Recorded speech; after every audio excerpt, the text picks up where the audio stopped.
এই যে বন্ধুরা, শুনছো? নতুন নতুন রোমান্টিক ভালোবাসার গল্প পেতে ও শুনতে চাইলে আমাদের আদরের ভালোবাসা চ্যানেলটি সাবস্ক্রাইব করে বেল বাটনটা অন করে দিও। লাইক কমেন্ট করতে মোটেও ভুলবে না কিন্তু। ধন্যবাদ সবাইকে। তোর সাথে আমার রিলেশন কন্টিনিউ করা সম্ভব না। শালা ইতর বদমাইশ, নিজের গার্লফ্রেন্ড থাকা সত্ত্বেও অন্য মেয়ের দিকে নজর দিতে তোর লজ্জা লাগে না? ক্যাম্পাসে সবার সামনে কলার ধরে কথাগুলো বলল জান্নাত। জান্নাতকে সেটা বুঝতেই পারছেন। না বুঝলেও সমস্যা নেই, আমি পরে বুঝিয়ে দেব। আগে ওর সাথে হিসাবটা চুকিয়ে নেই। কুত্তা, কথা বলিস না কেন? আমাকে কি তোর বাপের চাকর পেয়েছিস? যখন ইচ্ছা মারবি। তুই আমাকে মারলি? মারলাম কই, এটা তো আদর ছিল। তোকে আমি এতদিন অনেক মারছিস, চেয়েছিলি বলেই কিছু বলিনি। এখন তুই তোর রাস্তায় আর আমি আমার রাস্তায়। তোর মতো ছেলের সাথে প্রেম করাই আমার ভুল হয়েছে। যা, ব্রেকআপ। যা যা, তোর সাথে রিলেশন রাখার কোনো ইচ্ছা আমার নাই। ব্রেকআপ। তুই আমার সবকিছু দে। সবকিছু মানে? তুই আমার ফোন দে। যা ভাগ, এখানে আমার অর্ধেক টাকা আছে। একদম মিথ্যা বলবি না, সব টাকা আমার ছিল। তুই ফোন দে। হাত থেকে কেড়ে নিল।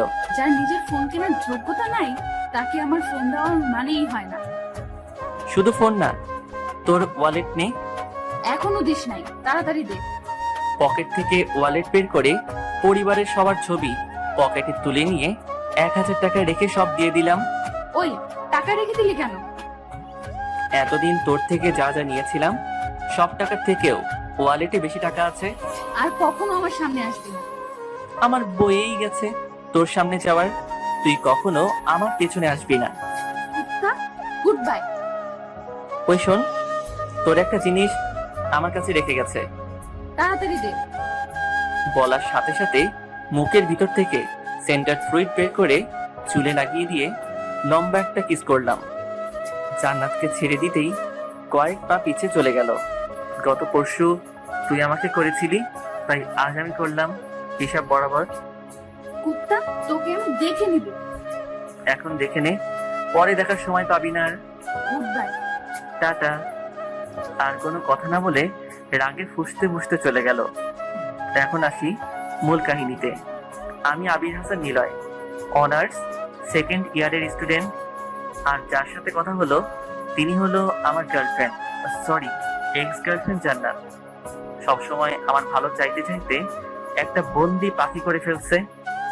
সত্যি বলতে জান্নাত কখনো আমার খারাপ চাইনি।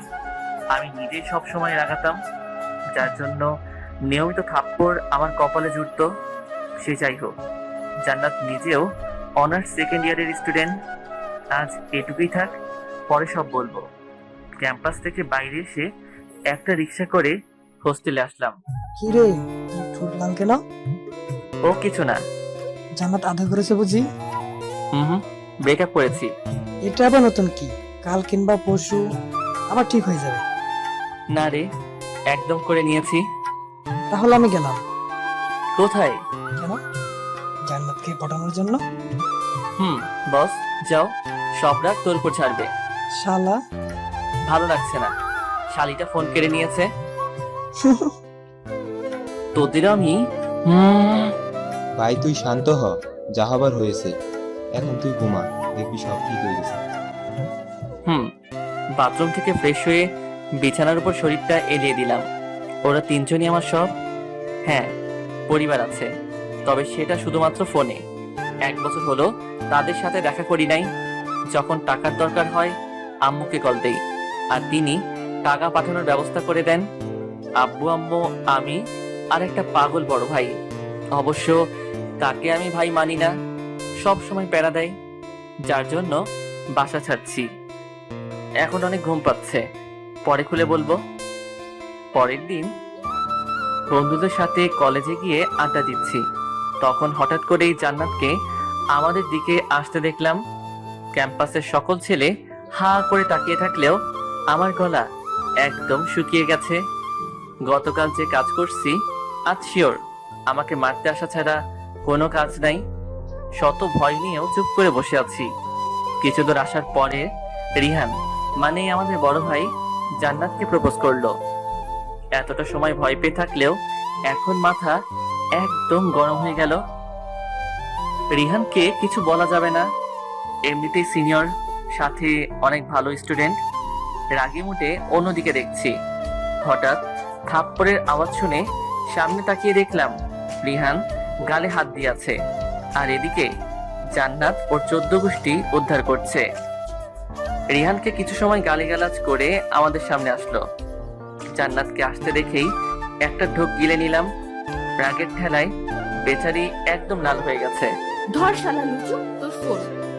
রাফি, পিন বের কর। কেন? তুই বার কর। ওই কুত্তা, আমি তোর সাথে কথা বলছি, আর তুই কি না? 1 মিনিট ওয়েট করো প্লিজ। কেন? জান্নাতকে কোনো উত্তর না দিয়ে রাফির থেকে পিন নিয়ে ফোনের সিম এবং মেমোরি খুলে রাখলাম। এখন বল তোর কি সমস্যা? সমস্যা আমার না, সমস্যা তোর। কুত্তা, তোর ফোনের জন্য। আমার না, তোর ফোন। বাট সবাই তো তোকে কল করছে। এই নে তোর ফোন। দরকার নাই আমার। তোর কি মনে হয় আমি রাস্তায় পড়ে থাকা টোকাই? একদম রাইট বলছিস। নিজের হেয়ার কাটিং দেখ, টুকাইরাও লজ্জা পাবে। তুই যা এখান থেকে। এটা কি তোর বাপের ক্যাম্পাস? আমার যেখানে ইচ্ছা থাকবো, তাতে তোর কি? জান্নাতের ব্যাগের মধ্যে ফোন দিয়ে ক্লাসের দিকে রওনা দিলাম। তখন জান্নাত পেছন থেকে বলছিল, এখন তো ঠিকই যাবে, যখন টাকার দরকার হবে তখন আবার আমার কাছে আসতে হবে। তখন দেখবো তোর এত ভাব কোথায় যায়। ওর কথার কোনো উত্তর না দিয়ে ক্লাসে চলে আসলাম। ক্লাসে গিয়ে ভাবতে লাগলাম এটার প্রতিশোধ কিভাবে নেওয়া যায়। ক্লাস শেষ হওয়ার পর কি করা যায় সেটা ভাবতে ভাবতে ক্লাসে স্যার আসলো।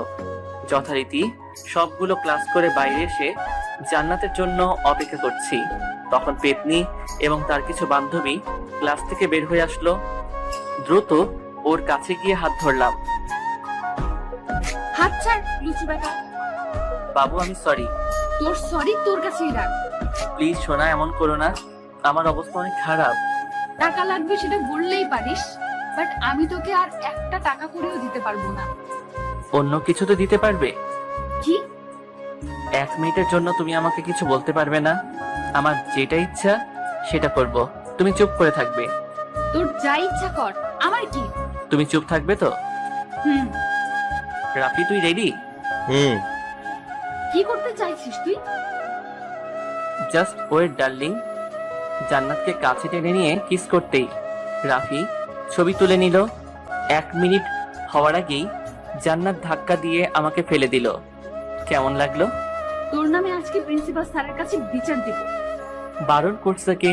জানা তুই স্যারের কাছে যাবি আর আমি তোর কিস করা ব্যানার বানিয়ে টাঙিয়ে দেব। তাকিয়ে আছে। এটা একটা প্রতিশোধ ডার্লিং। ভেবেছিলাম তুই আমাকে পাওয়ার জন্য এসব করছিস, বাট আমাকে পাগলা কুত্তা কামড়াইছে, তোকে নতুন করে পাওয়ার জন্য এমন কাজ করব? দেখছিস না তোকে ছাড়াই আমি কত ভালো আছি। একদিন ঠিক বুঝবি। তুই যা তো এখান থেকে। আমাকে কিছু না বলে যতটা দ্রুত ক্যাম্পাস থেকে চলে গেল।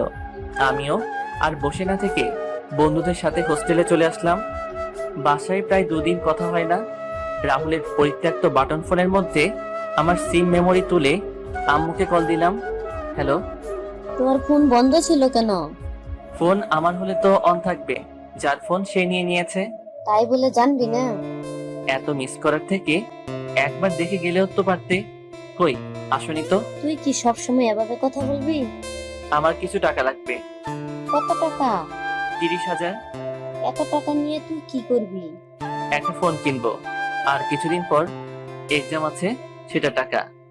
পরশু আমি নীলের সাথে কথা বলে টাকা দিব। পরশু দিলে কিছু বলতাম না, বাট তুমি তোমার ছেলের নাম বলছো, তাই আমার কালকেই টাকা লাগবে। রাখছি। আম্মুকে কিছু বলার সুযোগ না দিয়ে কল কেটে দিলাম। একটু ভালো করেও তো কথা বলতে পারিস। চুপ থাক শালা। কতটা কষ্ট পায় তোর জন্য। এখন ঘুমাবো, তাই চুপ কর। শালা, তোকে ভালো কিছু বলাও বল। রাইট। তোর রাইটের গোষ্ঠী। Good night. লাঞ্চ করবি না? একদম রাতে করব। হুম। ওরা 3 জন কথা বলতে লাগলো আর আমি ঘুমানোর চেষ্টা করলাম। সন্ধ্যায় ঘুম থেকে উঠে বন্ধুরা মিলে হোস্টেল থেকে বের হয়ে রাস্তার পাশ দিয়ে কথা বলতে বলতে রেস্টুরেন্টে গেলাম। রাতের খাবার প্যাক করে আবার হোস্টেলে চলে আসলাম। রাতে খাবার খেয়ে কিছুটা সময় পড়ার পর সবাই মিলে আড্ডা দিচ্ছি, তখনই ফোন বেজে উঠলো। হাতে নিয়ে দেখলাম আব্বুর কল। আসসালামু আলাইকুম আব্বু। কি অবস্থা? চলছে কোনো রকম। আমাদের সাথে কি আর দেখা করবি না? সেটা সময় বলে দিবে। আর বাসা থেকে আমি নিজের ইচ্ছায় আসিনি, তোমরা নিজেরাই এমন করেছো। চলে আয় বাসায়। যখন আসার সময় হবে তখন যাব। কবে সময় হবে? তোর 1.5 বছর আমাদের ছেড়ে আছিস। এখন রাখছি। কেন? ঘুমাবো। আল্লাহ হাফেজ। আব্বুর আর কোনো কথা না শুনে কলটা কেটে দিয়ে ঘুমানোর চেষ্টা করলাম। আমি চোখ খুলে চারদিকে অন্ধকার অনুভব করলাম। ফোনটা হাতে নিয়ে দেখলাম রাত 4টা বাজে। সচরাচর এমন হয় না, আজ হঠাৎ করে ঘুম ভেঙে যাওয়াতে আর ঘুমাইলাম না। বিছানা থেকে উঠে ব্রাশ করে নিজেই চা তৈরি করে বারান্দায় একটা চেয়ার টেনে বসলাম। কেন আমি সবার থেকে আলাদা? যখন কেউ কোনো বিষয় নিয়ে চিন্তিত থাকে তখন তার পরিবারের কেউ না কেউ তাকে ঠিকই সান্ত্বনা বা কিছু সাজেশন দেয়, কিন্তু আমাকে সান্ত্বনা দেওয়ার মতো কোনো ব্যক্তি নেই। সবাই বলে পরিবার অনেক সুখের হয়, কই আমি তো সেখানে কোনো সুখের আভাস পাইনি। যদিও একজনকে পেয়েছিলাম, সে নিজেও সব সময় প্যারা দেয়। জান্নাত চাইলেই আমাকে ভালো করতে পারত, কিন্তু সে করেনি, বরং কোনো কিছু ধার চাইলেই 1000টা কথা শোনাতো। এছাড়া করবেই বা কি, যেখানে সব বয়ফ্রেন্ড তার ভালোবাসার মানুষটাকে গিফট করে, আর আমি কিনা সেই মানুষটার থেকেই ধার নিয়ে চলি। একটা দীর্ঘশ্বাস ফেলে চায়ের কাপে মুখ দিলাম। তখন সবেমাত্র অনার্স প্রথম ইয়ারে উঠেছি। কলেজের একটা রুলস ছিল, যারা স্পোর্টসে ভালো করবে তাদের কিছু দায়িত্ব দেওয়া হবে। আমাদের যারা সিনিয়র ছিল তারা নিজেরাও এখানে উপস্থিত ছিল। সবাই তখন ফিল্ডে। প্রতি ক্লাস থেকে 2 জন সিলেক্ট হবে। শুধুমাত্র ফাইনাল ইয়ারের স্টুডেন্টরা এখানে অংশগ্রহণ করতে পারবে না। সব মিলিয়ে 6 জন থাকবে। ম্যাম 6 জন কেন? ইন্টারে যেসব ছাত্র আছে তাদের জন্য কি? আবরাব, তুমি গত বছর এমন প্রশ্ন করেছো, নতুন করে কেন? গত বছর আমার উত্তর দেননি কেউ। ছোট ছেলেরা তোমাদের দেখেই শিখবে কিভাবে কলেজটাকে সুন্দর করে চালাতে হয়, সেই জন্য তাদের অংশগ্রহণ বন্ধ। স্যার, তারা কিন্তু আমাদের সাথে থেকে বুঝতে পারবে কখন কি করা দরকার। অন্যথায় তাদের আমরা অবহেলা করলে তারাও তাদের জুনিয়রদের অবহেলা করবে। আমরা ভেবে তোমাদের জানাবো। ধন্যবাদ স্যার। এখন সবাই ক্লাসে যেতে পারো। ফিল্ডে আর দাঁড়িয়ে না থেকে সবাই সবার মতো ক্লাসে যেতে লাগলাম। এই নিলয়, ঘুরে দেখলাম আবরাব ডাকছে। পারবি তো? আমি শিওর পারবো, কিন্তু মাহিনের চামচার সাথে অন্য কেউ পারবে না। শালার একই সমস্যা আমাদের। মাহিন থাকলে কোনো সমস্যা না, কিন্তু ওর ব্যবহার একদম বাজে। নতুন কাউকে তৈরি করতে হবে। কি করবি রে শালা? ঠিকভাবে কথা বল। তোর জ্বলছে কেন? ওর সাথে নিজের বোনের বিয়ে দিছিস নাকি? তুই আমাদের কথার মাঝে আসলি কেন? শালা চামচা, চুপ থাক তুই। চামচা হবে তোর বাপ শালা। সবাই মিলে ওদের 4 জনকে ইচ্ছে মতো পিটালাম। ওরা অবশ্য 4 জন না, তবে আজ সাথে তেমন কেউ ছিল না। অনেকটা সময় মারার পর ঠাস করে থাপ্পড় খেলাম। সামনে তাকাতেই দেখলাম ভাই দাঁড়িয়ে আছে। আমাদের কোনো কথা বলতে না দিয়ে গাড়িতে তুলে থানায় নিয়ে গেল। স্যার, এখানে আপনার ভাই রয়েছে। আইন সবার জন্য সমান। কিন্তু স্যার। আপনি থামুন, আমার জন্য একটা চা অর্ডার করুন। জি স্যার। ও স্যার, বাইরে অনেক চোর আছে, গিয়ে তাদের ধরুন। এখানে বসে চা খাওয়ার কি আছে? শালা চুপ থাকে এখানে, পরে দেখা যাবে জামিন পাবো না। তুই চুপ কর। কিছু টাকা ঘুষ দিলে ঠান্ডা। পুলিশদের নিয়ে আর একবার কথা বললে তোকে আমি এই ড্রেসটা খুলে বাইরে আসুন, দেখা যাবে। তোকে তো আমি মেরে ফেলবো। আমাকে মারার জন্য জেলের ভিতরে আসার পথে কিছু পুলিশ বাধা দিয়ে ক্যাবিনে নিয়ে যায়। হ্যাঁ, আমার পুলিশ, সরি ভাই না, আব্বু আমার প্রথম ছেলে আইজি। কিরে এখানে বসে আছিস যে? ঘুম ভেঙে গেছে তাই। তুই উঠলি কখন? মাত্র উঠলাম। যা ফ্রেশ হয়ে নে। নাস্তা করে রেডি হয়ে কলেজে আসলাম। ভাই, আমার একটা হেল্প লাগবে। কি হেল্প? সিনহার সাথে প্রেম করে দে না ভাই। ভুলেও ওর কাছে যাবি না। কেন? সিনহাকে আমার ভালো লাগে। দুজন একটার সাথেই প্রেম কর, সাথে বিয়েও করিস। তোর আজাইরা কথা বাদ দে, আমি ওর সাথে কথা বলে আসছি। কার সাথে? সিনহার সাথে। যা একটু মালিশ মেখে আসিস। উঠে গিয়ে সিনহার কাছে গেলাম। সিনহা আমাদের ক্লাসের সাথে আমার এক্সের পেয়ারি বান্ধবী। সে যাই হোক, আগে কথা বলি। হাই সিনহা। কিছু বলবে? বলার তো অনেক কথাই আছে, শুনবে? আজারের কথা বাদ দিয়ে আসল কথা কি সেটা বলো। ওকে শোনো, আমার বন্ধু, সরি বন্ধুরা তোমাকে পছন্দ করে। মানে? রাহুল, রাফি আর জয় পছন্দ করে। তো তুমি কি ভাবছো আমি এখন ওদের সাথে প্রেম করব? কখনোই না। তুমি জান্নাতীকে কাঁদিয়েছো, আর এখন ওরা আমার সাথে প্রেম করে আমাকে কাঁদাবে। একদম কারেক্ট, সেই জন্য বলছি ওদের কারোর সাথে প্রেমে জড়াবে না। তুমি ওদের বন্ধু নাকি শত্রু? এসব জেনে কি করবে? ভালো আইডিয়া দিলাম, চিন্তা ভাবনা তোমার। না বললেও করতাম না। কেন? সিনহা, তুই এই কুত্তার সাথে কি কথা বলছিস শুনি? এই পেজ আসলো কোথা থেকে? কি হলো, দাঁড়িয়ে আছিস যে? সব সময় গালিগালাজ করা ঠিক না। করলে কি করবি তুই? আমি তো কিছুই করব না, বাট আল্লাহ পাপ দিব পাপ। কিছু সময় আমার দিকে তাকিয়ে থেকে বলল, তুই কি সত্যি সেই মিলন যে আমার জন্য সারাদিন আমার কিছু কিছু ঘুরতো? আমি তো সেটাই ডার্লিং, তবে নিজের হার্ট ফরম্যাট করছি। কুত্তা, তোর কি মনে হয় আমি মজা করছি তোর সাথে? সেটা আমি কি করে বলবো?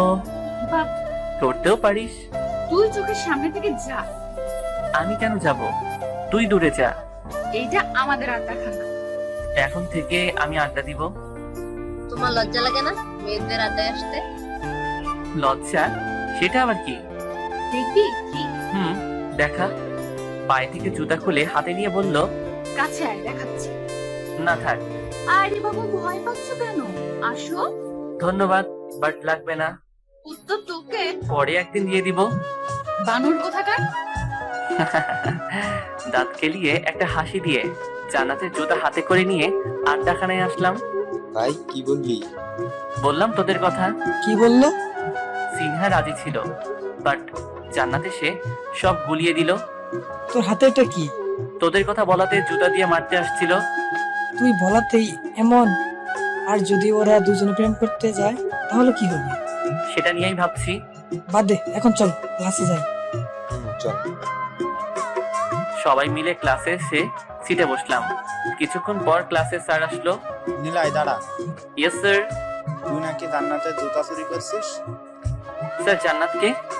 তুই জান্নাতকে চিনিস না? না তো। জান্নাত শুনতে পেলে তো?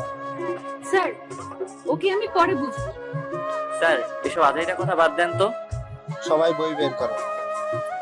সবগুলো ক্লাস শেষ করে কলেজের ওয়াশরুমে যাওয়ার পরেই হঠাৎ করে দরজা বন্ধ হওয়ার শব্দ পেয়ে আচমকা ঘুরে দেখলাম জান্নাত। ওকে দেখেই মনের ভিতরে একটা ভয় চলে আসলো। ছেলেদের ওয়াশরুমে একটা মেয়ে থাকাটা কত ভয়ানক বলে বোঝানো যাবে না। তো তুমি এখানে? ও, মুখ দিয়ে তুমি বের হচ্ছে? এখানে কি করছিস? দেখতে আসলাম। ছি, ছেলেদের এসব দেখতে লজ্জা করে না? লাথি দেবো কুত্তা। এখন কথা কম বলে তাড়াতাড়ি বের কর। পাগল হয়ে গেলে নাকি? পাগল হওয়ার কি আছে? তুই এখানে এসে আমার ওইসব ছি। ইয়াক, থু। তোর এইসব মানে? আমি আমার জুতার জন্য আনছি। কি? কি নয় জি। তুই কি ভাবছিস আমি তোর ওসব দেখার জন্য আসছি? যেভাবে কথা বলছিলি মাইরি। হোক শালা। আমার এখন নতুন একটা ইচ্ছে তৈরি হলো, সেটা হলো তোকে বাপ হওয়া থেকে বঞ্চিত করা। লাথি দিয়ে মহাকাশে পাঠিয়ে দিব। চিনোস আমারে? কম কথা বলে আমার জুতা দে। পাগল নাকি? সেটা তো কখন ড্রেনে ফেলে দিয়েছি। তো তোকে আমি। তুই একবার মরার মতো কাশি দিতেই ছেড়ে দিল। মেরে ফেলবি নাকি? মরে গেলেও তো লাভ। তুই কমার্সের স্টুডেন্ট হলি কবে? মানে? লাভ ক্ষতির হিসাব করছিস তাই? তুই জাহান্নামে যা কুত্তা। ধাক্কা দিয়ে বের হয়ে যেতে লাগলো। যাস কই? জাহান্নামে। আমার জন্য একটা সিট রাখিস, কয়েকদিন পর আমিও আসতেছি। বাই। হ্যাঁ না কোনো কিছু না বলে চলে গেল। দীর্ঘশ্বাস ফেললাম। মায়া মানুষে দিয়া বিশ্বাস নাই, জান্নাতকে তো কখনোই না। কুর্তিটা যে প্যারা দিচ্ছে, এর মাঝে যদি ওয়াশরুম বন্ধ করে সবাইকে চিৎকার করে ডাকতো, আমি তাহলে শেষ। ওয়াশরুমের কাজ শেষ করে বাইরে চলে আসলাম। বন্ধুরা অনেক আগেই হোস্টেলে চলে গেছে। কলেজ থেকে বের হয়ে বিকাশ পেমেন্ট করার দোকান থেকে টাকা তুলে হোস্টেলের দিকে রওনা দিলাম।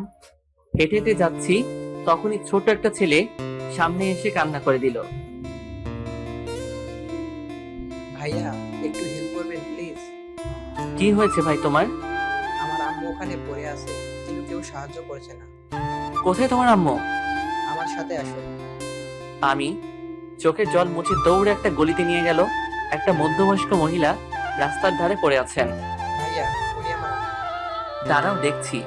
আমি ছেলেটাকে ওখানে রেখে সামনে থেকে একটা সিএনজি ডেকে নিয়ে আসলাম। অনেকটা সতর্ক হয়ে মহিলা এবং ওনার সন্তানকে নিয়ে হাসপাতালে গেলাম।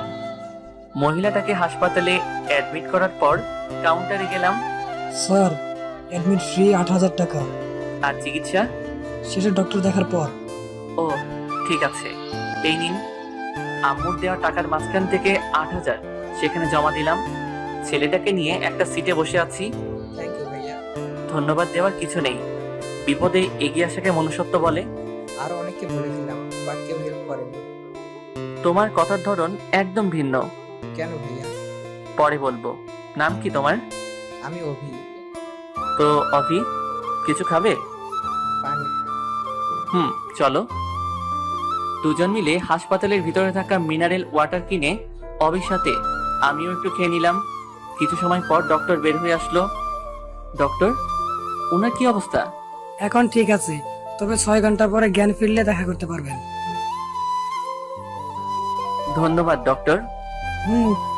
ডক্টর চলে যাওয়ার পর অবিকে জিজ্ঞেস করলাম, অবি, তোমার আব্বুর নাম্বার জানো?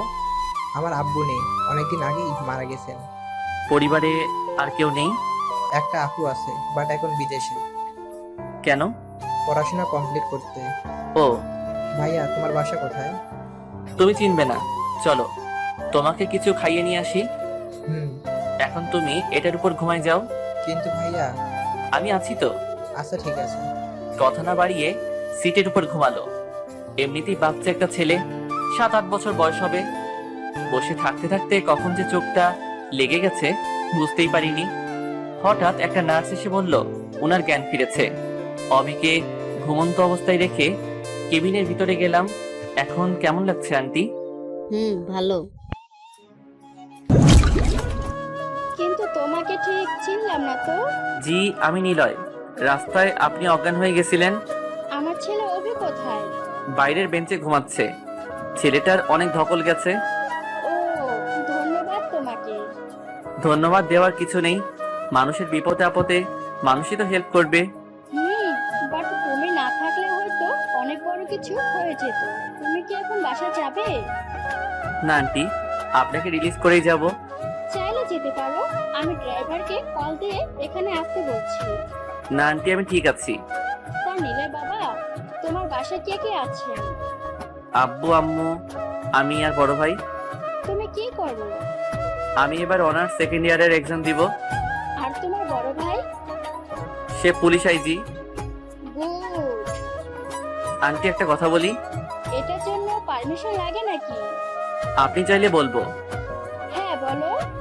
আপনার গাড়ি থাকতেও কেন হেঁটে হেঁটে যাচ্ছিলেন?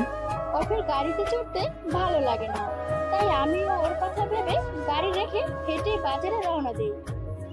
অভি কিন্তু অনেক সাহসী ছেলে। তাই বুঝি? কই, আমার কাছে তো কখনো সাহস দেখায়নি। আম্মুর কাছে ছেলেরা ভয় পেয়ে থাকে। আমার কথাটা শুনেই আন্টি হো হো করে হেসে দিল। হাসছেন কেন? তুমিও তোমার আম্মুকে ভয় পাও নাকি? সেটা তো সবাই পায়। আচ্ছা বাদ দাও, তুমি কোনো কলেজে পড়াশোনা করো? মোড়ের ডান পাশে যে কলেজ আছে সেখানে। আমার বাসা থেকে 30 মিনিট দূরে। আপনার বাসা কোথায়? 3 নম্বর গলি থেকে অথরা গ্রুপ অফ কোম্পানির মালিকের বাসা জিজ্ঞেস করলে যে কেউ দেখিয়ে দিবে। ওহ, বাট আন্টি, আপনার নাম কি অধরা? আমার মেয়ের নাম অধরা। ঠিক আছে আন্টি, অনেক কথা হয়েছে। আপনি এখন ঘুমান, আমি বাইরে অভির সাথে আছি। ঠিক আছে। আন্টির কেবিন থেকে বের হয়ে বাইরে বেঞ্চে বসে পুরানো বাটন ফোন টিপতে লাগলাম। তবে ফোনটা হাতে নিয়ে অনেকটা অবাক হলাম। কম বেশি অনেকেই কল করেছে। লাস্ট কল আম্মু করেছিল, তাই আম্মুকে ব্যাক করলাম। কয়েকবার রিং হওয়ার পর কল রিসিভ করলো। হ্যালো আম্মু। কল করছিস কেন? তোর কাছে ফোন কেন? আম্মু বাইরে ফোন রেখে রুমে ঘুমাই পড়ছে। তুই আমার কল রিসিভ করার কে? তার আগে বল, তুই রাতে একটা সময় ফোন করছিলি কেন? আম্মু অনেকবার কল দিয়েছিল, বাট হাসপাতালে থাকার কারণে খেয়াল করছিলাম না। মার খেয়ে হাসপাতালে বেডে? তোর সাথে কথা বলাটাই ভুল। জানিস তো মারামারি করতে। তুই কি জানিস ঘুষ খাইতে? এ শালা লিমিটের মধ্যে থাক। তুই নিজে লিমিট ক্রস করছিস। তোকে আমি পেলে ডিরেক্ট ইনকাউন্টারে মারবো। যা ভাগ। পাগলের সাথে কথা না বাড়িয়ে কল কেটে দিয়ে বেঞ্চের সাথে মাথা রেখে ঘুমানোর চেষ্টা করলাম। পরের দিন সকাল হতেই ঘুম থেকে উঠে অভিকে ডেকে তুললাম। অভি, হ্যাঁ, তুমি ক্যাবিনের ভিতরে যাও, আমি আসছি। কোথায় যাবেন ভাইয়া? বিল পেমেন্ট করতে। আমিও যাব। না, তুমি আন্টির কাছে যাও। ভাইয়া আসি না প্লিজ। Okay I. ভাইয়া একটা কথা বলি। বলো। আমাকে তুই করে বললে তাহলে বলবো। ঠিক আছে বলো। তোমার গার্লফ্রেন্ড আছে? তুই গার্লফ্রেন্ড মানে বুঝিস? না বোঝার কি আছে, আমার নিজেরও তো আছে। কয়টা আছে তোর? মাত্র একটা। এই বয়সেই প্রেম? বড় হয়ে কি করবি তাহলে? ওকেই বিয়ে করব। ভাই রে, তুই চুপ কর। শালার একটা গার্লফ্রেন্ড ছিল, সেটাও কত বছর পর পেয়েছিলাম, আর তুই এখন থেকে প্রেম করতে শুরু করে দিয়েছিস। ছেলেটা কে দেখতে হবে তো। চুপ থাক। আর একবার এই জিএফ এর কথা বললে আন্টিকে বলে মাইর খাওয়াবো। ঠিক আছে, আমি চুপ। Good boy. বিল পেমেন্টের কাছে আসলাম। আমাদের বিল কত? স্যার, আমাদের কেবিন নাম্বার 13 নাম্বার। টোটাল 19,700 টাকা। বাট গতকাল আপনি 8,000 টাকা জমা দিয়েছেন, তাই এখন 11,700 টাকা জমা দিতে হবে। এই নিন। পকেট থেকে টাকা বের করে দিয়ে দিলাম। আবার বাসার মানুষের কাছে হাত পেতে টাকা চাইতে হবে? অভি, এখন চল। চলো। অভিকে সাথে নিয়ে আন্টির কেবিনে ঢুকলাম। আন্টিকে দেখতে পেয়ে অভি দৌড়ে ওনার কাছে গেল। এখন কেমন লাগছে আন্টি? হ্যাঁ ভালো। বাবা, আমার ফোনটা নিয়ে ড্রাইভারকে কল দাও তো। নাম কি ড্রাইভারের? রাজু কিংবা রোহিত, যে কোনো একজনকে দাও। ঠিক আছে। আন্টির কথা মতো ওনার ফোন থেকে রজতকে কল দিয়ে হাসপাতালে আসতে বললাম। যদিও বারবার প্রশ্ন করছিল, বাট কোনো উত্তর দেয়নি। এখন তুমি কোথায় যাবে? হোস্টেলে।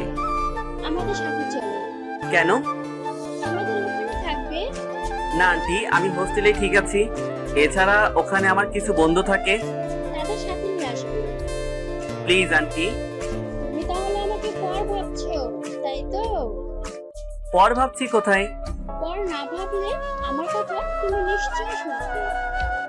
আন্টি, ওখানে আমার বাসায় থাকতে হবে না, বাট মাঝে মাঝে আমাদের বাসায় যাবে। যাবো। হ্যাপি এবার? আম্মু, আজ ভাইকে সাথে করে নিয়ে যেতে হবে। কাল থেকে তেমন কিছু খাইনি। এখন তো অবশ্যই হবে। আর আজ থেকে আমার একটা ছেলে না, এখন আমার দুটো ছেলে আর একটা মেয়ে। কি বলিস নিলয়? আন্টি, আমি আসলে আবার আন্টি মা বলবি? বলবো, বাট শান্ত হও। তারপর সবাই একদম ফ্রি হয়ে কথা বলছি, তখনই পেছন থেকে কারো কথা বলার আওয়াজ শুনে থেমে গেলাম। ম্যাডাম, কিভাবে এটা হলো? হঠাৎ করে? এখন সবাই বাসায় যাবেন। তার আগে তুমি এখানকার সব বিল পেমেন্ট করে আসো। আমি আর আমার দুই ছেলে গাড়িতে যাচ্ছি। আম্মু, নীলয় ভাইকে পেমেন্ট করে দিয়েছি আগেই। তুই কেন করতে গেলি? একটু আগে বললে মা বলতে, এখন আবার দূরে ঠেলে দিচ্ছ। আরে বাবা রে, আমার বড় ছেলে দেখছি অভিমানও করে।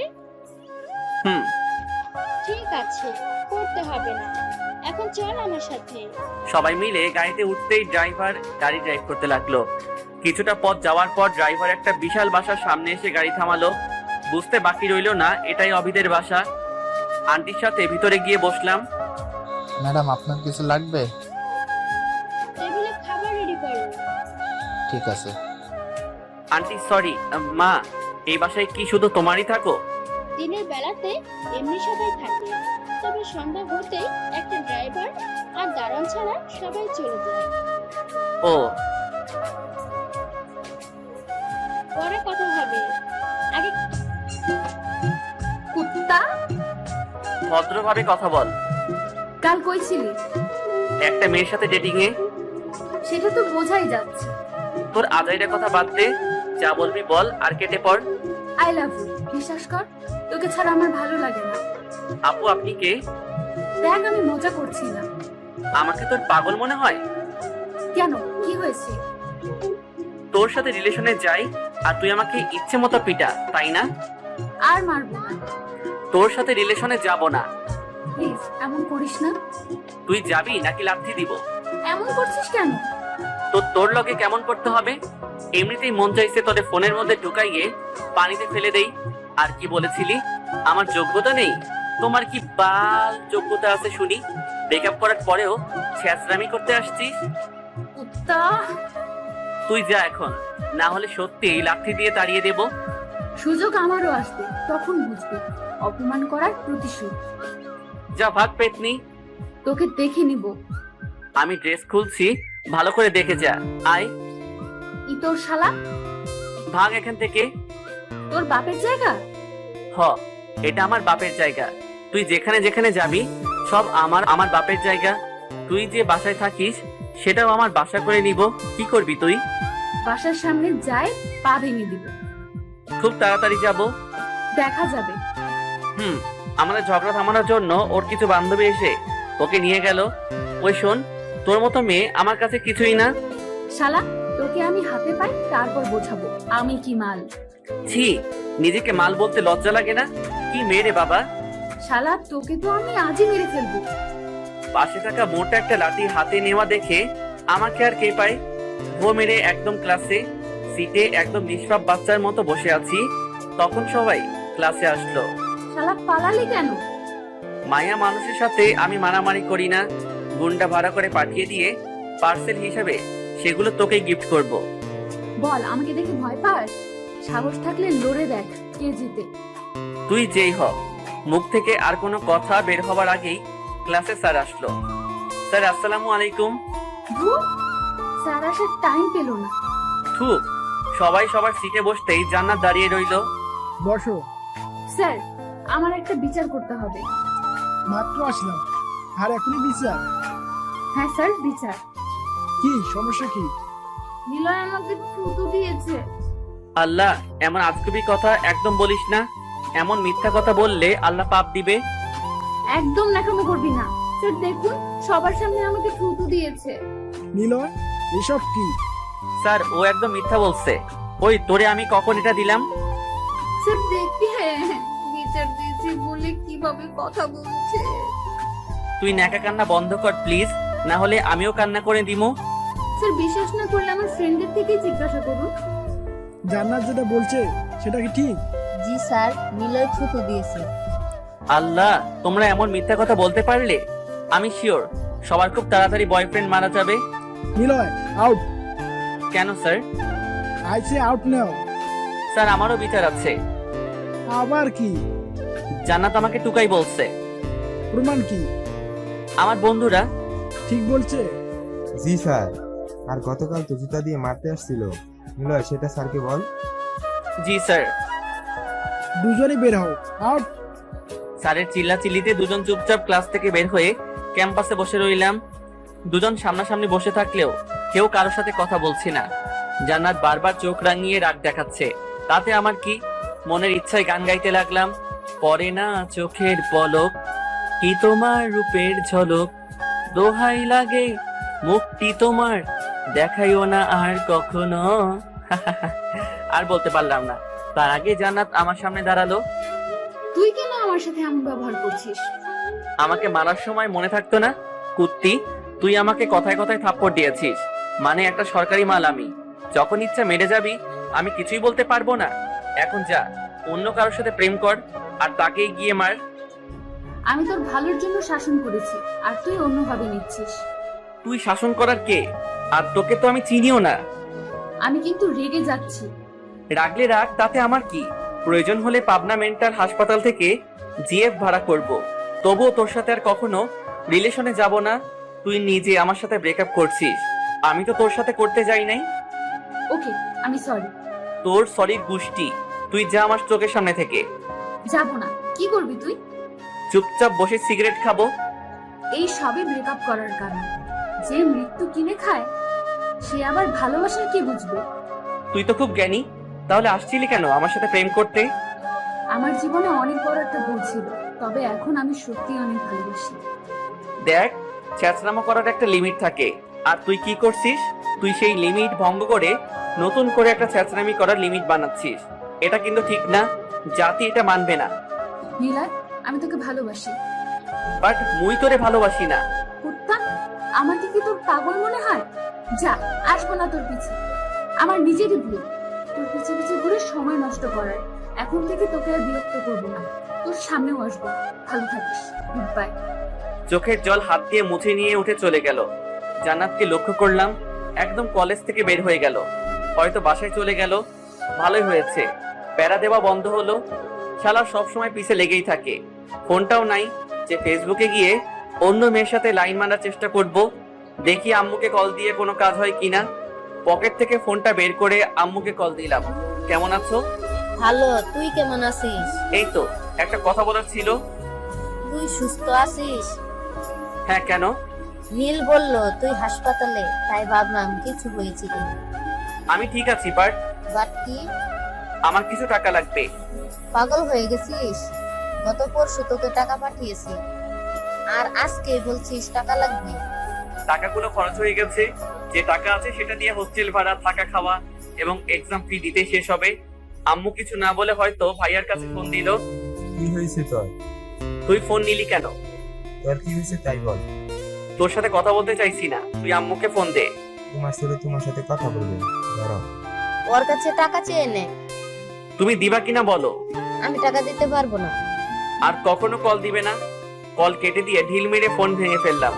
অনেক হয়েছে এভাবে জীবন চালানো। আমি একা আছি আর একাই থাকবো। সিম এবং মেমোরিটা পকেটে তুলে নিয়ে বসে রইলাম। কিছু সময় পর বন্ধুরা কাছে আসতেই ভাঙা ফোন হাতে নিল। এটা কি করেছিস? চোখ নাই তোর? এখন বাসার মানুষের সাথে যোগাযোগ রাখবি কি করে? ইচ্ছা নাই যোগাযোগ করার। সমস্যাটা কি বলবি? তুই তোর পরিবার থেকে দূরে থেকেও যত টাকা নিস, আমরা কাছে থেকেও তত টাকা নিতে পারি না।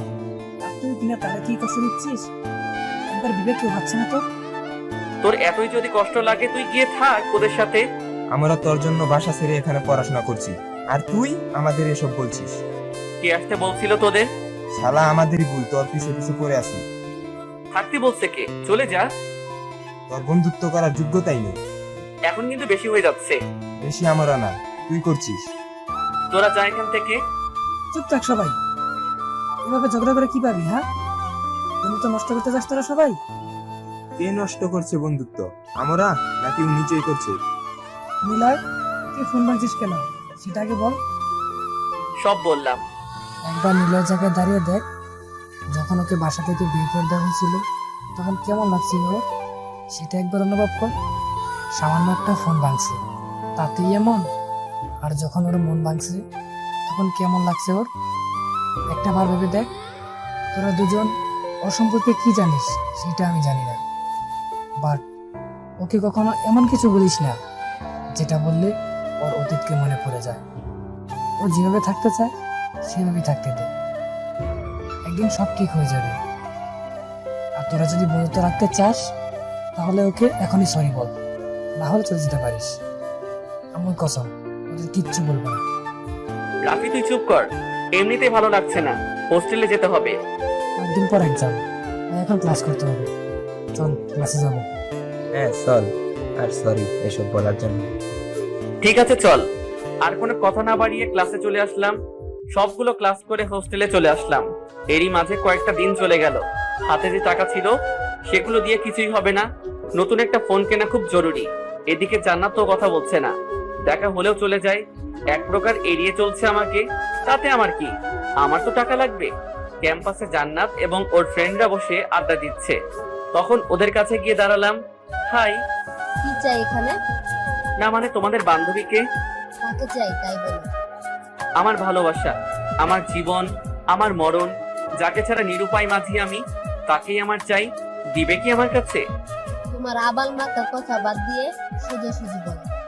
হুম, আমার ওই মেয়েটাকেই লাগবে। দেখ, তোকে আমি আর বিরক্ত করি না, তাই তুই নিজেও আমাকে বিরক্ত করবি না। করিলে কি করবে জানেমান?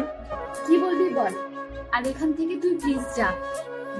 বলতাম, কিন্তু কথাটা একটু না অনেক প্রাইভেট, তাই যদি একটু সাইডে আসতে বলে আরাম পাইতাম আর কি। ডাক চালানো বন্ধ কর। তুমি আসলেই এটা সম্ভব গো? তোরা থাক, আমি আসছি। নো চিন্তা, হ্যাঁ না, তোমাদের বান্ধবী মানে আমারও বউ, তাই নো টেনশন। আসো জানেমান। জান্নাতকে সাথে নিয়ে একটু আড়ালে আসলাম, ওকে বসিয়ে কিছু সময় পাইচারি করার পর বললাম, না মানে হয়েছে কি, আমার মনে হয় আমিও তোমাকে অনেক ভালোবাসি, তাই ডেকে আনলাম। ব্যাস এইটুকুই? আরে আসল কথা তো বলি নাই। তাড়াতাড়ি বল। কিছু টাকা লাগবে। টাকার জন্য তাহলে এত নাটক চলছিল আমার সাথে? অনেক জরুরি টাকা লাগবে। নেশা করবি টাকা দিয়ে, নাকি অন্য কোনো মেয়ের সাথে ডেটিং এ গিয়ে আনন্দ ফুর্তি করবি? এসব কিছু না, প্লিজ দে না। বলেছিলাম না তোকে, আর একটা টাকা করে কিচ্ছু দেব না। প্লিজ এমন করিস না, তুই টাকা দিলে যা বলবি তাই করব। আমি টাকা দিতে পারবো না। জান্নাত এমন করিস না প্লিজ, আমি তো তোকে ভালোবাসি তাই না? আমাকে না, আমার টাকাকে তুই ভালোবাসিস। আমি তোকে ভালোবাসি, বাট আমি না। প্লিজ বাবু। ছাড়, সবাই দেখছে। ছাড়বো না। বলছি ছাড় আমাকে। না। আমার থেকে ছাড়িয়ে নিয়েই ঠাস করে একটা থাপ্পড় মারলো। এমনটা হবে আগে থেকে আশা করেছিলাম, বাট ক্যাম্পাস থেকে প্রায় সকল স্টুডেন্ট আমার দিকে তাকিয়ে হাসাহাসি করছে, যেটা দেখতেই নিজের মধ্যে একটা খারাপ লাগা কাজ করছিল। বাবা মা শিক্ষা দেয়নি একটা মেয়েকে কিভাবে সম্মান দিতে হয়? জানবি কি করে? আছিস তো এটিএম হয়ে। এরপর থেকে আমার ধারের কাছে আসার চেষ্টা করবি না, তাহলে অনেক খারাপ হয়ে যাবে। ধাক্কা দিয়ে আমাকে সরিয়ে চলে গেল। মাথা নিচু করে দাঁড়িয়ে রইলাম কিছু সময়। হয়তো ওর থেকে অনেক কিছু চাওয়া হয়েছে, নতুন করে চাওয়া। মেয়েটা কে? মাথা উঁচু করে দেখলাম অভির মা। মা তুমি এখানে? তোর ফোন বন্ধ, তাই আসতে হলো। এসে দেখলাম ওই মেয়েটা কিছু একটা বলার পর ধাক্কা দিয়ে চলে গেল। ও কিছু না, বাদ দাও ওর কথা। তোর ফোন বন্ধ কেন? সেদিন হাত থেকে পড়ে নষ্ট হয়ে গেছে, নতুন একটা কিনতে হবে। ও, বাসা যাবি না? লাস্ট ক্লাস করতে হবে। তুই ক্লাস কর, আমি প্রিন্সিপাল স্যারের রুমে আছি। ছুটির পর সেখানে আসবি। তুমি ওখানে গিয়ে কি করবে? তোর খোঁজ খবর নিতে হবে। মা এটা ভুলেও করবে না। তুমি হয়তো জানো না, প্রিন্সিপাল স্যারের মাথার তার কাটা বলে অনেক কিছু বলে দেয়, বুঝলে? সেটা আমার উপর ছেড়ে দে। হুম, যা, ক্লাসে যা। ঠিক আছে, বাই। বাই। মহিলাটির প্রতি অন্যরকম মায়া কাজ করে। একটা অ্যাক্সিডেন্টের পর থেকে এতটা কাছে চলে আসবো কখনো ভাবতেও পারিনি। দাঁড়িয়ে না থেকে ক্লাসে চলে আসলাম। জান্নাতের দিকে এক নজর তাকিয়ে থাকার পর চুপচাপ বসে রইলাম। ক্লাসে ম্যাম এসে ক্লাস নিতে লাগলো। জান্নাত, তুমি কি কোনো কাগজ প্রিন্সিপাল স্যারকে দিয়েছিলে? জি ম্যাম। কেন? তোমাকে যেতে বলেছে। ঠিক আছে ম্যাম। তারপর আবার ক্লাসে মনোযোগ দিল। ক্লাস শেষ হওয়ার পর প্রিন্সিপাল স্যারের রুমের দিকে রওনা দিলাম। ক্লাসের বাইরে থেকে পারমিশন নিয়ে ঢুকে দেখলাম মায়ের সাথে জান্নাত তো স্যারের রুমে আছে। হয়তো ম্যাম যেটা বললো সেটার জন্য এসেছে। জান্নাত আমাকে কিছু একটা বলতে যাবে, তার আগেই মা প্রিন্সিপালকে উদ্দেশ্য করে বলল, আমার ছেলে চলে আসছে। কি শুনলাম আমি তোর নামে? কি শুনলে? তুই নাকি অনেক ফাজিল। একটু না, স্যার মিথ্যা বলছে। আমি মিথ্যা বলছি তাই না? হুম। শুধু কি ফাজিল নাকি অন্য কিছু? অন্য কোনো সমস্যা হলে নিলয় বলার আগে আপনি আমাকে জানাবেন। Sure madam. জানা তুমি বরং কালকে এসো, কাল তোমার সাথে ওটা নিয়ে কথা হবে। ঠিক আছে স্যার। নিলয়, এটা সেই মেয়ে না? কোন মেয়ে? এই মেয়ে, শোনো। জি বলুন। সকালে তোমাদের মাঝে কি হয়েছিল, যার জন্য তুমি ওর সাথে এমন ব্যবহার করলে? কারণ কি? মা ও কিছু না, আমরা বন্ধু, তাই একটু ঝগড়া হয়েছে। বন্ধুদের মাঝে এমন করতে নেই। হুম। স্যার, আজ আসি। জি। আমাদের সাথে সাথে জান্নাতও বেরিয়ে আসলো। গাড়িতে ওঠার আগ অবধি জান্নাতের সাথে মা কথা বললো। তারপর জান্নাতকে বিদায় দিয়ে দুজন গাড়িতে উঠতেই ড্রাইভার ড্রাইভ করতে লাগলো। 30 মিনিট পর মায়ের বাসায় আসলাম। বাসার ভিতরে ঢুকতেই অভি আসলো। কেমন আছেন ভাইয়া? এই তো, তুই কেমন আছিস? ভালো। অভি, ভাইয়াকে রুমে নিয়ে যাও। ওকে আম্মু। অবিকে সাথে নিয়ে একটা রুমে আসলাম। জান্নাতের সাথে এখন সম্পর্ক না বললেই চলে। কেউ আর কথা বলি না, দেখা হলেও এড়িয়ে চলি। মাঝে মাঝে অনেক কথা বলতে ইচ্ছা করে, বাট ওর অপমান করার কথা মনে পড়তেই মাথাটা নিচু করে সেখান থেকে চলে যাই। এরই মাঝে এক্সাম শুরু হয়ে গেল। এক্সাম শেষ হলেই শুরু হয় আমার একাকিত্ব। সবাই সবার বাসায় চলে যায়, কিন্তু আমাকে থেকে যেতে হয় ক্যাম্পাস বা কোথাও ঘুরতে যেতে। সবাই যখন ঈদের ছুটিতে বাসায় যায়, তখন আমি কক্সবাজার, রাঙামাটি কিংবা বান্দরবান ঘুরতে বের হই। একদম একা হয়ে পড়ি, কথা বলার জন্য থাকে না কেউ। তবে এসব নিয়ে কখনো মন খারাপ হয় না।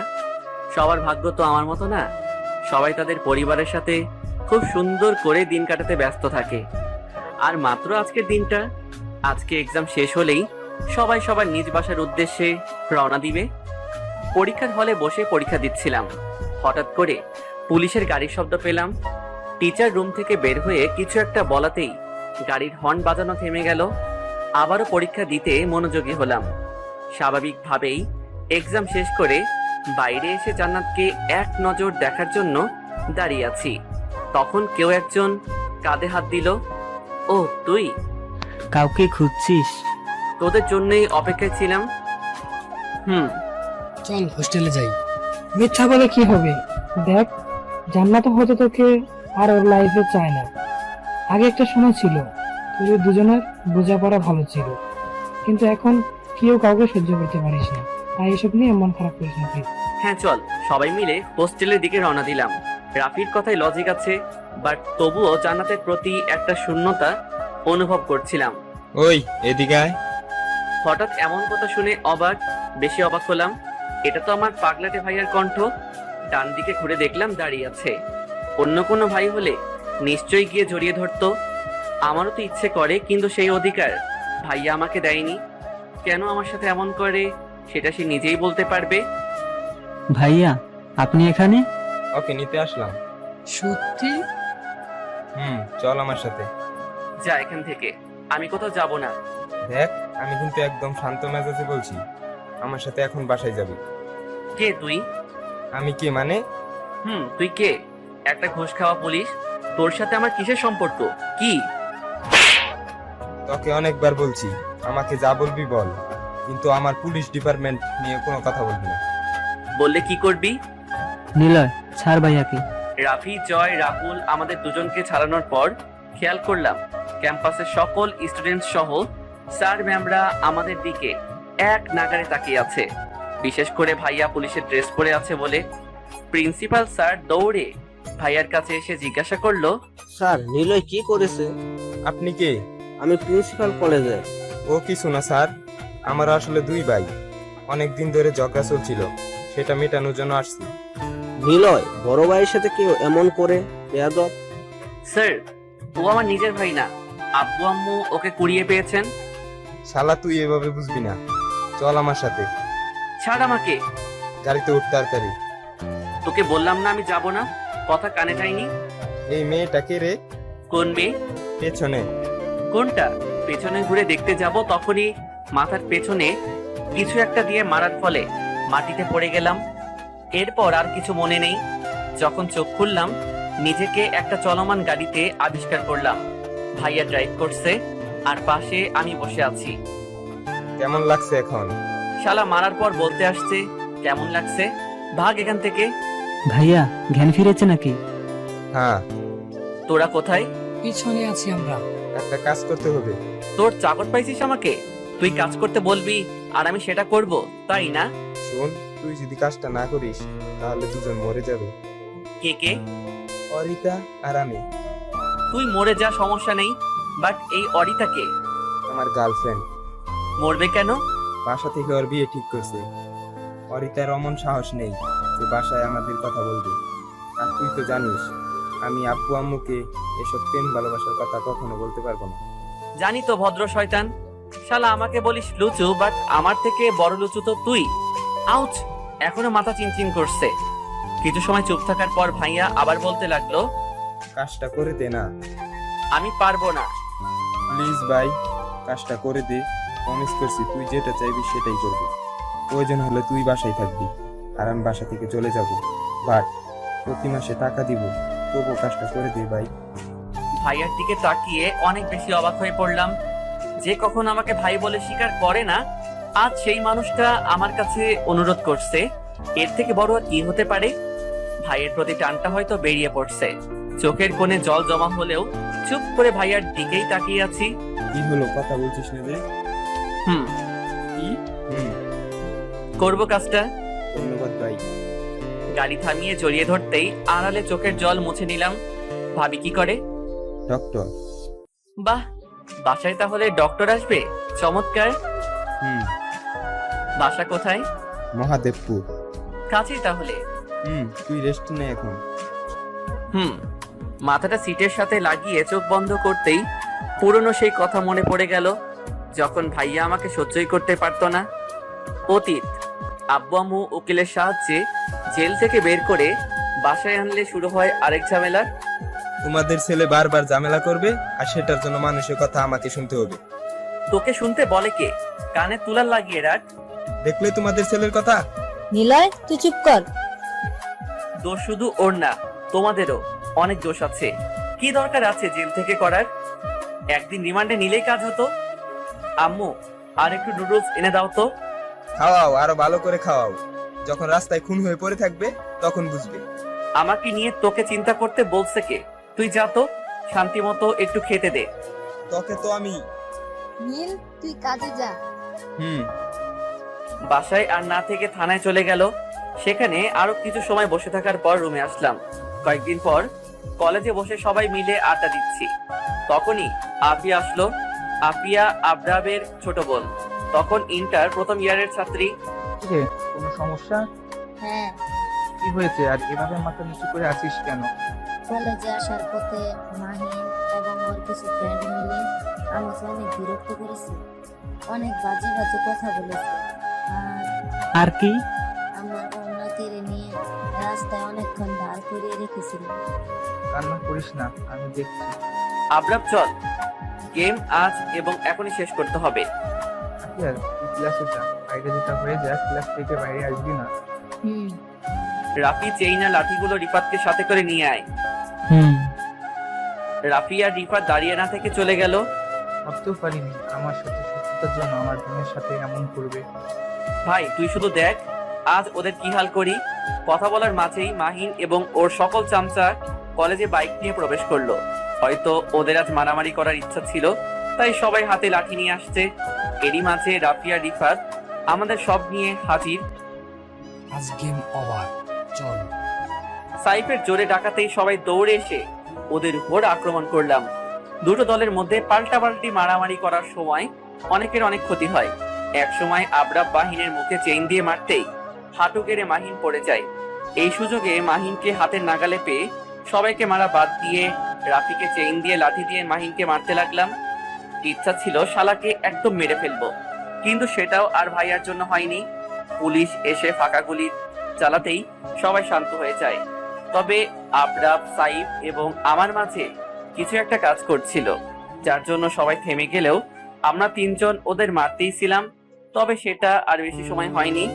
পুলিশ এসে আমাদের তিনজনকে আটকাতেই আবরাব ওখানে বসে কান্না করে দেয়। স্যার প্লিজ ওই কুত্তাটাকে আমাকে মারতে দেন, পরে আমাকে ক্ষতি দেন, তবুও ওকে মারতে দেন। ও আমার বোনের সাথে যেটা করেছে সেটা শাস্তি দিতে দেন। নিজের বোনকে কতটা ভালোবাসলে এমন করতে পারে সেটা আবরাবকে না দেখলে বুঝতেই পারতাম না। ভাইয়া আমার দিকে রাগী চেহারা নিয়ে তাকিয়ে থাকলেও কোনো আক্ষেপ ছিল না, কারণ আমি তাকে তখন কিছুই ভাবতাম না। আমার বন্ধুরা এবং আবরাবের বন্ধুরা মিলে আবরাবকে নিয়ে ক্যাম্পাসে গেল। কম বেশি সবারই ক্ষতি হয়েছে, সবার শরীর থেকে রক্ত বের হচ্ছে। ওদিকে মাহিনের যাই অবস্থা। কিছু পুলিশ ওকে নিয়ে আগেই হাসপাতালে নিয়ে গেছে। কিছু সময় ক্যাম্পাসে ওভাবেই বসে থাকার পর আফিয়া আসলো। আবরাবকে এমন অবস্থায় দেখে ভয় পেয়ে কান্না করে দিল। আফিয়া অনেক শান্ত স্বভাবের, সবার সাথে বন্ধুত্ব হয়ে থাকতে চায়, তবে এমনিতে অনেক ভীতু একটা মেয়ে। আজকের পর থেকে শুধু তোকেই না বোন, কোনো মেয়েকে ওরা ইফতিজিং করতে পারবে না। অফিসার, সবাইকে অ্যারেস্ট করুন। Yes sir. ও হ্যালো স্যার, আমাদের বাদ দিয়ে ওদের গিয়ে অ্যারেস্ট করুন, যারা মেয়েদের সম্মান দিতে পারে না। স্যার আপনার বাইকে কি করব? আগে মারুন, তারপর ওকে অ্যারেস্ট করে গাড়িতে তুলুন। এই শালা কখনো আমাকে বুঝতে পারবে না। স্যার আমাদের গ্রেফতার করেন। আর কোনো কথা না বলে আমাদের সবাইকে গ্রেফতার করে থানায় নিয়ে গেল। থানার বাইরে থেকে সবাইকে হাত মুখ ধুইয়ে জেলের ভিতর দিল। শালার জীবনে কেন যে তুই একটা পুলিশ ভাই পেয়েছিলি? জীবনটা একদম তেজপাতা। স্যার একটা কল করা ছিল আপনাদের আইজি স্যারের চাকরি খাওয়ার জন্য। খাইয়ে দিতে পারলে অনেক হেল্প হবে। আনতে হবে একটু। আরে তুই এত চিন্তা করিস না তো, কালকের মধ্যেই জামিন হয়ে যাবে। ও তাই, বের হয়ে দেখা। যদি কাল বের হতে পারিস তাহলে আমি পুলিশের চাকরি ছেড়ে দিব। এটুকু বলেই ভাইয়া নিজের ক্যাবিনে চলে গেল। এদিকে কনস্টেবলের সাহায্যে বাসায় কল দিয়ে আব্বু আম্মুকে আসতে বললাম। বিকেল হতে সবার পরিবার থেকে লোক আসতে লাগলো। কেন বারবার এসবে যাস? তুমি আসল কথা জানো না, জেনে নিজের ছেলের কথা শুনে আসছে এখন। কি হয়েছে? সব বললাম। আফিয়ার জায়গা যদি আমার কোনো বোন থাকতো তাহলে কি হতো? তুই থাক, আমরা দেখছি।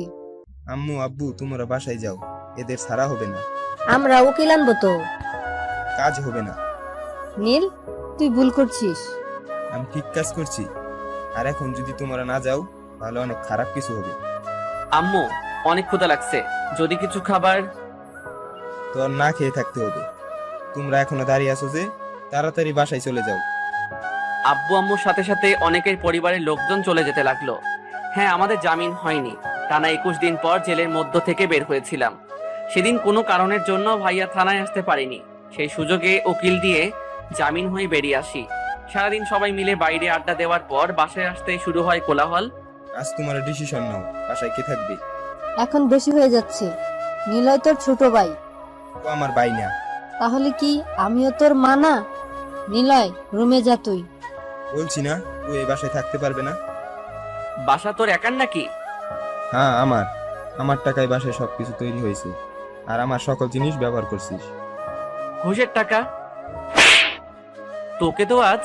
ফ্লোরে থাকা লাঠি নিয়ে ভাইয়ার দিকে এগিয়ে যেতেই আম্মু আমাকে কষে 2টা থাপ্পড় দিল। আম্মু আমাকে মারছে। বেরিয়ে যা।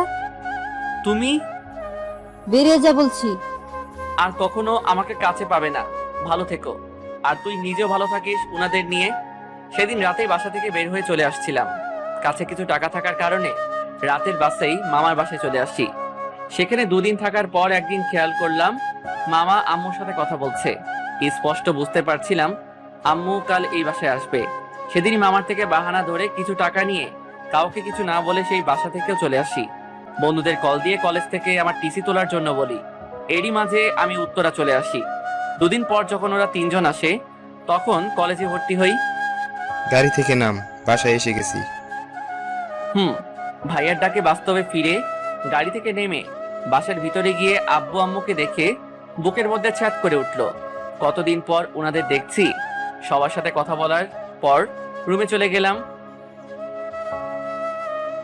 রুমে শুয়ে শুয়ে আম্মুর ফোন টিপছি, তখন রুমে ভাই আসলো। তুই কি আমার কাজ করবি না? এত তারা কিসের? ওর বিয়ে ঠিক হয়ে আছে। ওনার বাসার ঠিকানা কি? তোকে ওর বাসার ঠিকানা দেওয়া যাবে না। পর দেখা যাবে কোনো একটা হট্টগোল বাজিয়ে দিবি। বিশ্বাস না করলে আমাকে বলছিস কেন? অন্যদের বল। ওর বাসায় এসব বলা যাবে না। তুই হাসপাতালে কিংবা একটা রেস্টুরেন্টে ওর সাথে দেখা কর। কয়েকদিন পর রেস্টুরেন্টে দেখা করব। কয়েকদিন মানে? দেখ মাত্র 2 দিন বাসায় আসছি। কয়েকদিন মানে? তো রেস্ট নেব। কোনো রেস্ট না। আজ বিকেলে অরিতার সাথে দেখা করছি। আমি পারবো না। বিকেল হলেই দেখা যাবে। এটুকু বলেই ভাইয়া চলে গেল। শালার গর্ধব একটা। ছোট ভাইকে একটু রেস্ট নিতেও দিবে না। পরে যখন মাথা গরম করে কিছু করে ফেলবো তখন আমার পিছে পড়বে। সারাটা দিন ওদের দুজনের কথা ভেবেই চলে গেল। বিকেল হতেই ভাইয়া থানায় থেকে বাসায় চলে আসলো। চল এখন। একটু পরে যাই। ও অপেক্ষা করছে। কে? আসলে আম্মু আমার একটা ফ্রেন্ড। ও। হাত ধরে টানতে টানতে বাসার বাইরে নিয়ে আসলো। গাড়িতে উঠ। ও হ্যালো, আপনার জানোর সাথে দেখা করতে যাচ্ছেন। কোনো চোরের সাথে না। যান, ড্রেস চেঞ্জ করে আয় তাড়াতাড়ি। কিন্তু দেরি হয়ে যাবে। তুই মেয়ে নাকি যে সময় লাগবে? 5 মিনিট অপেক্ষা কর। ফোন দিয়ে যা। হুম। ভাইয়া বাসার ভিতরে চলে যাওয়ার পর ওর ফোন দিয়ে আমার আইডি গেলাম। কতদিন পর আবার আইডিতে আসলাম। কিছু সময় চালাতেই ভাইয়া চলে আসলো। বাইকের চাবি দে। কেন? বাইক নিয়ে যাব। হেলমেট আনিনি। হেলমেট দিয়ে ঘোরা হবে, চাবি দে তাড়াতাড়ি। হুম। ভাইয়ার থেকে রেস্টুরেন্টের ঠিকানা শুনে বাইক চালাতে শুরু করলাম। কতদিন যে বাইক চালানো হয় না, সেই যে বাসা থেকে গেছিলাম তারপর থেকে আর বাইক চালানো হয়নি। ভাইয়ার সাথে কথা বলে জানতে পারলাম অরিতা মানে হবু ভাবি চাকরির জন্য এখানেই ওনার খালার বাসায় থাকে। প্রায় 15 মিনিট বাইক চালানোর পর রেস্টুরেন্টের সামনে এসে থামলাম। ভাইয়ার সাথে সাথে রেস্টুরেন্টে যাওয়ার পর ভাইয়া একটা মেয়ের পাশে বসলো। বুঝতে বাকি রইল না এটাই অরিতা।